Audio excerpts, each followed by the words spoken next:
Hey, my name is Chris. Thanks for tuning in. Today I wanted to chat about one of the main OB triage complaints, which are contractions. Contractions are important because frequent contractions can lead to cervical dilation, opening of the cervix, and this can lead to labor. The parameters that I've heard some providers use around this area would be the 5-1-1 rule. This is contractions happening every 5 minutes, lasting for 1 minute for a duration of 1 hour. Then you'd be told to come into triage and be assessed. Of course, different providers might have different preferences, so ask your OBGYN. In addition to that, though, there might be earlier parameters in the setting of you having a prior vaginal delivery, as those patients usually will be delivering a little bit quicker than patients who have never delivered before. In OB triage, though, you should be expecting an NST to look at fetal heart rate, as well as a cervical exam. The cervical exam will tell you how open your cervix is, and this will determine whether you're in the active phase or latent phase of labor. Latent phase is just simply described as a cervix that's less than 6 centimeters dilated. You can also be rechecked at that time, so staying in triage for 1 hour or 2 hours and see if you've made cervical change while you're still contracting. In the meantime, though, you can get medical management for your pain, which would be up to Tylenol 1,000 milligrams every 8 hours, Benadryl 25 or 50 milligrams every 6 to 8 hours, as well as heat packs, hot showers, cold packs, frequent position changes, and most importantly, fluids, especially for patients that are going to be dehydrated out in warm areas, at the beach. Maybe they're under resuscitated from a fluid perspective, so making sure they have a lot of fluids on board can help kind of stop some of those contractions that could be ultimately due to actually dehydration and not labor. In addition to that, after all that, if you've made change, then you're going to be going into labor, you're going to be welcomed to the OB floor, and you're going to have a birthday party.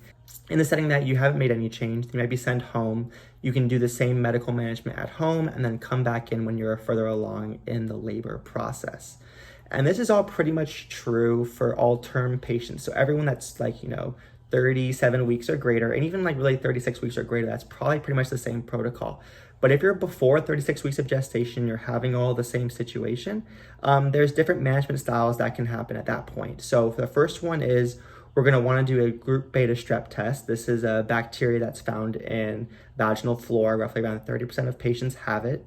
And it's important because you would be otherwise GBS unknown and a preterm patient, which would be a indication for you to receive GBS prophylaxis, which is usually penicillin or ampicillin.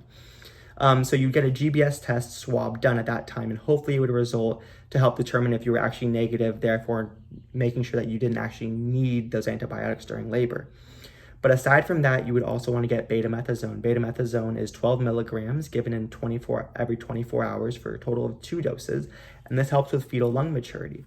With that, though, you would want to make sure that you would be able to make it through that called steroid window by giving Tocolytics. Tocolytics come in 2 different flavors. One of them is nifedipine, and the other one is indomethacin. So first for nifedipine, this is a calcium channel blocker. It stops the smooth muscle, which is the uterus, from contracting. The contraindications for nifedipine are going to be if they have congestive heart failure, CHF, if they have impaired liver function, elevated LFTs, or if they have heart block. The maintenance and loading doses for this is, for the loading dose, you're going to give 20 milligrams every 30 minutes until contractions stop for a maximum of 60 milligrams. And the loading doses after that is going to be 10 milligrams every 6 hours for the remaining 48 hours to get through the entire steroid window. The other option is indomethacin, which really can't be given after 32 weeks because the concern for the closure of the patent ductus arteriosus, which is in the baby's heart. The other contraindications would be active peptic ulcer disease, creatinine greater than 1.0, or oligohydramnios, which is just low fluid, which is an AFI, amniotic fluid index, less than 6. So those would be all the indications that you wouldn't want to give indomethacin, and maybe consider nifedipine instead. The loading dose for this is just 50 milligrams once, and then you're going to be doing maintenance of 25 milligrams every 4 to 6 hours for 48 hours afterwards. Now, of course, in patients that are very premature, under 32 weeks of gestation, then they would be candidates for magnesium sulfate, which is for fetal neuroprotection. I hope that helped. That was just pretty much a quick overview of how OB triage assessment is for contractions. Talk to you soon.